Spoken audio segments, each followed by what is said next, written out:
tiantsika i Jesosy Kristy ka ifanamahantsika tamin'ny fatoran'ny fahotantsika fonizina fonin-drano ary efa nahatonga antsika ho fanjakam-pisoana hanompo an'Andriamanitra rainy.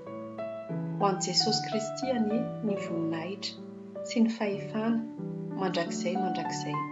Amen.